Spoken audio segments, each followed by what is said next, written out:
Hello, friends. I welcome all of you on this video series of Law of Evidence. This is the 11th video in the series, and in this, we will be discussing about Section 7 of Indian Evidence Act. As usual, before going further, we will just see a brief overview as to what all we are going to discuss in this section. So first we will see the Bare Act provision of section 7, in which we will also see an acronym which I have made so as to remember section 7. Then we will see the principle behind it, thereafter the scope, and a general explanation with the case laws. Let us begin with it, with the Bare Act provision. So section 7, which is a part of chapter 2, states facts which are occasion, cause, or effect of facts in issues.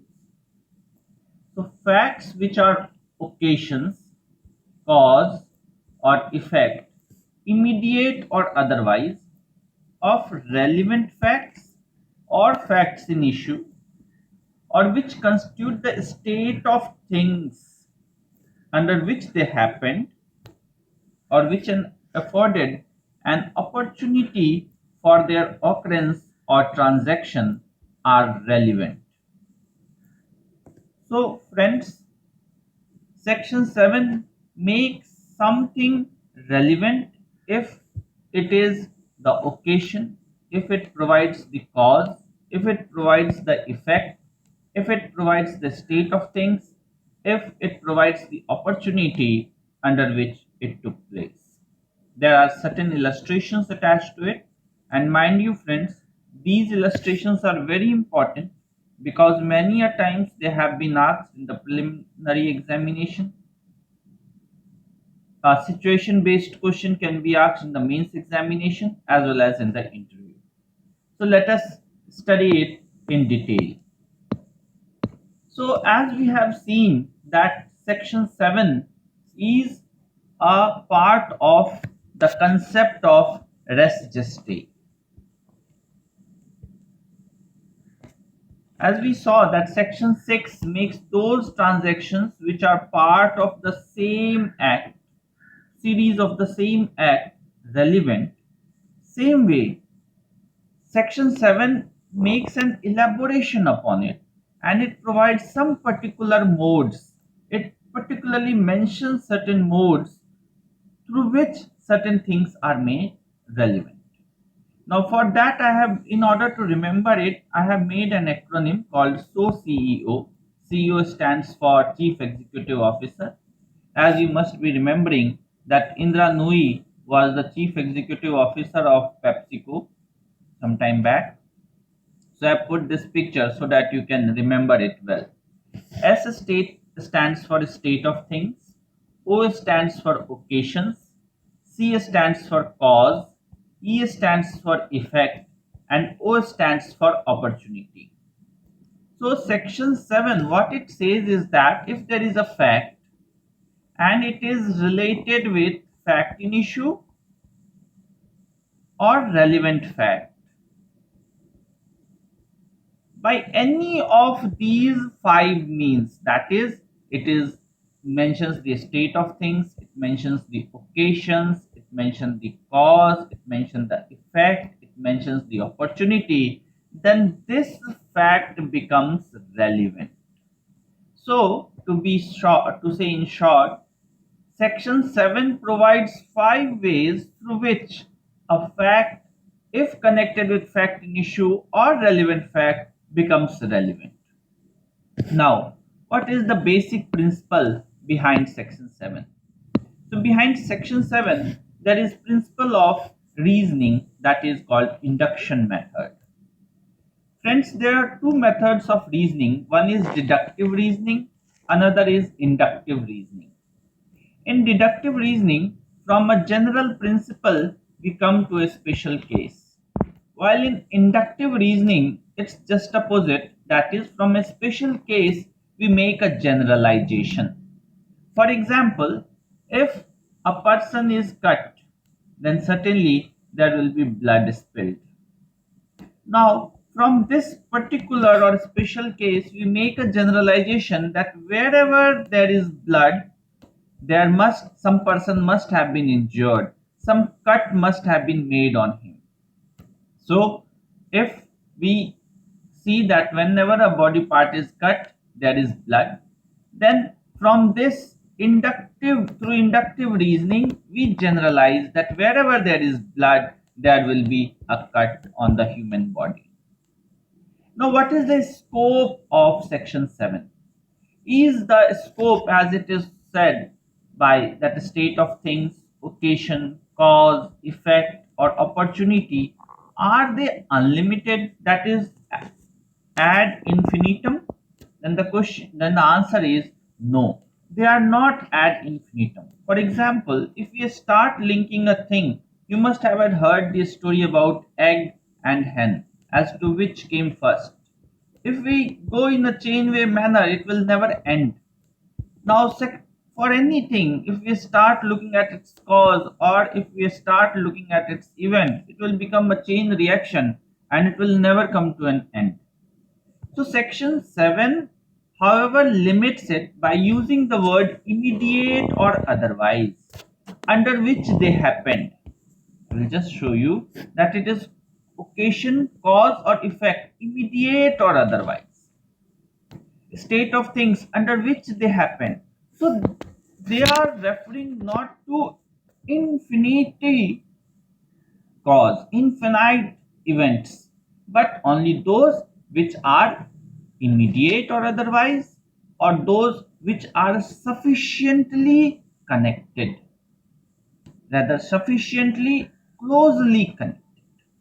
So scope of section 7 is not ad infinitum, rather it is limited in scope, and it is only those matters which are sufficiently closely connected with the facts in issue or relevant fact. Now, one by one, let us see the various terms which have been made relevant. So one is occasion. Now friends, occasion provides circumstances under which a particular thing takes place. For example, it is one of the illustration also which is given in the Bayer Act, that suppose the question is that whether A robbed B. Now, if the fact is that B went to the fair and before going to the fair, he showed to a third person that he has money in his possession or mentioned it to the third person, then this mentioning of this fact that he is having money and the later event that he was robbed provides an occasion for it. So, where the question is that whether A robbed B, the fact that shortly before the robbery, B went to the fair with money in his possession, and the fact he showed it or mentioned the fact that he had it to third person are relevant.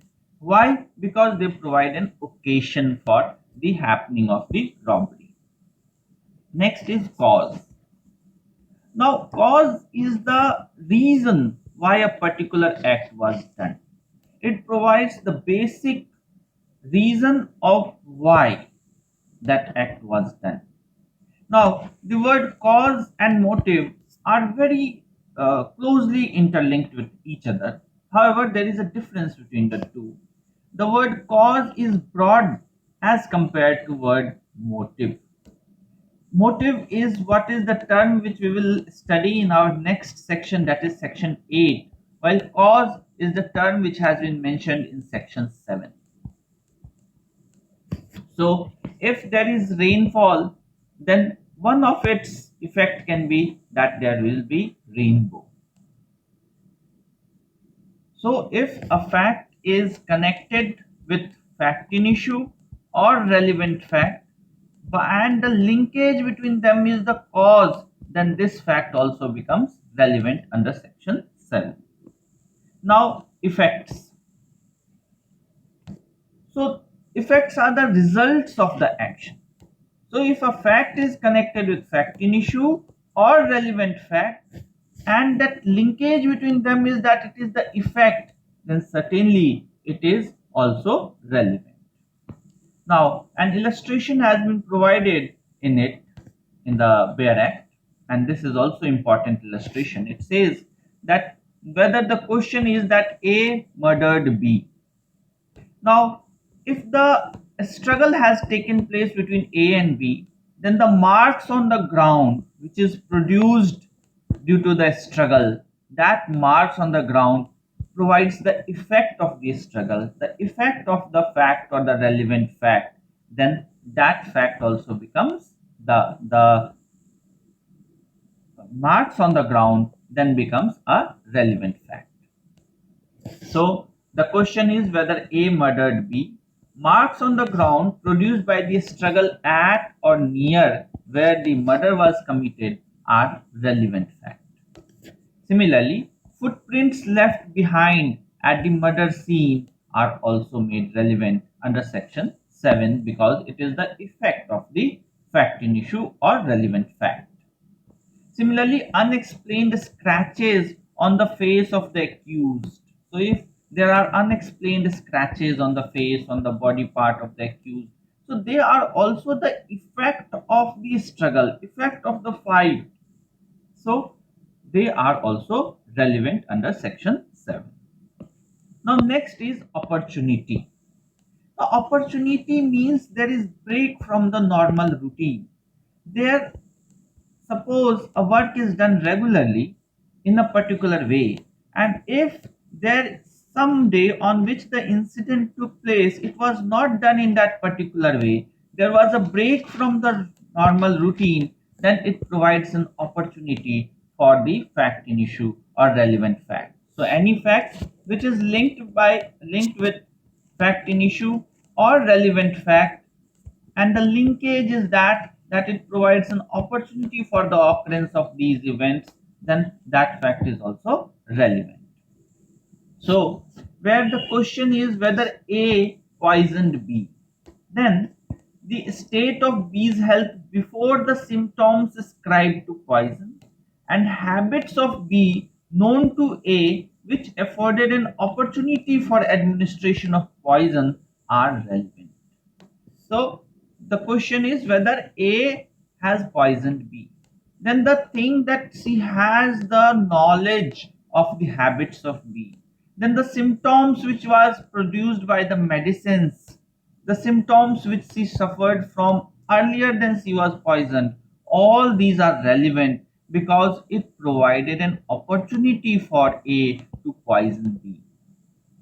Now there is an important case law in this, R versus Donald. In this, there was a person, and that person was knowing about this is an accused, and there was a victim and victim's mother. Now, the accused knew that victim is suffering from an ailment, and it was the mother of victim who used to give medicine to the victim. Now the accused knew about it, and what he did is that he replaced the medicine with some poison, and then when the mother gave the medicine to the victim, thinking that it is the medicine, but actually it has been replaced by the poison of which by the accused, the victim died because of it. So this knowledge that there is a ailment from which the victim suffered, the mother used to give medicine to the victim at a particular time, the medicine was placed in particular place, all these helped the accused to carry out his intention. So it provided an opportunity for him and it was made relevant. So the disease suffered from an ailment for which he took medicines, which was administered to him by his mother. The accused knew about the time and the manner in which such medicine was administered and accordingly replaced the bottle of medicine with the bottle containing poison. The fact of the accused's knowledge was held to be relevant as it afforded an opportunity to the accused. So, opportunity is also relevant because it provides a break from the normal routine for the accused to carry out his intention. Now, the last is state of things. Now, a state of things constitute the background within which a particular thing takes place. And one of the example of a state of thing is the relationship between the parties. As to what was the state of the relationship between parties, whether the state of relationship between parties was cordial or whether it was of hostile nature. So there is an important example as well as case law on it, but that is Ratten versus Regina. In this case, there was a person who was accused of shooting his wife. This person took the defense that her wife died because of the accident. Now, the prosecution gave the evidence that this person or the accused was not having cordial relation with his wife. Their relationship was strained, as well as he also had an extramarital affair with some other girl. So these things provided a state of things, that is a relationship between parties, which were relevant on the base of for the prosecution to prove that it was not an accidental death of his wife, rather it was the husband who shot down the wife.